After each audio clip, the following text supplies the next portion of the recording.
Just kidding. Mindfulness in the morning with me and my cat. If he shows up, he's acting weird. Caspian, come on, bro. Tonight is your night, bro. Okay, let's do this. Let's do this.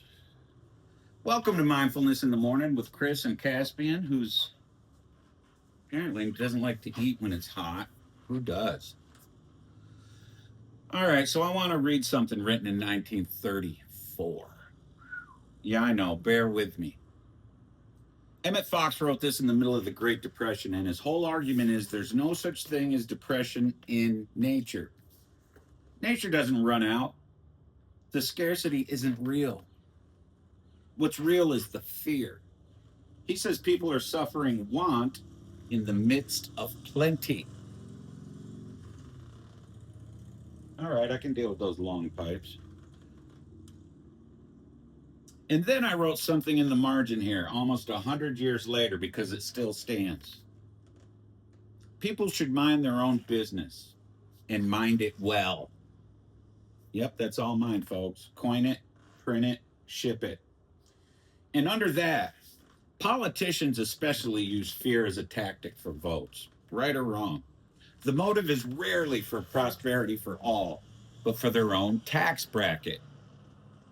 Here's what I keep coming back to. Fear is useful if you're the one holding power. A frightened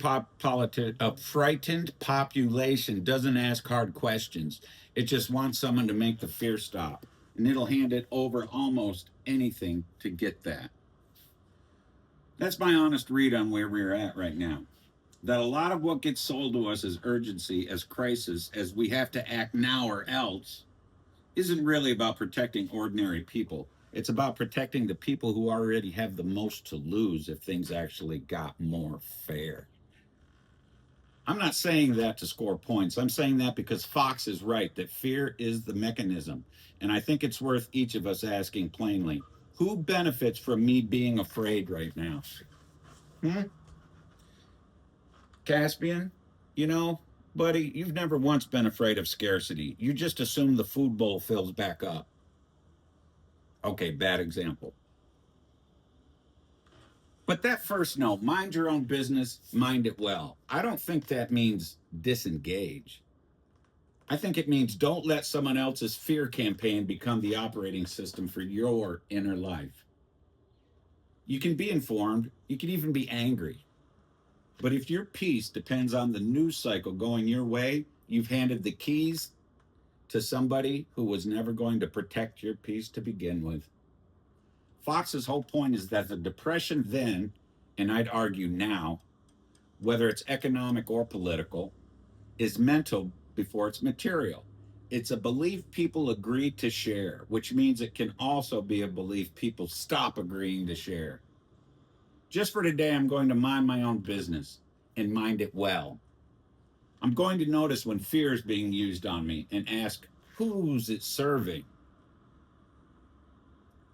And I'm going to remember that nature, my nature, doesn't run on scarcity. It runs on enough. We'll work on your full bowl theology separately, Caspian.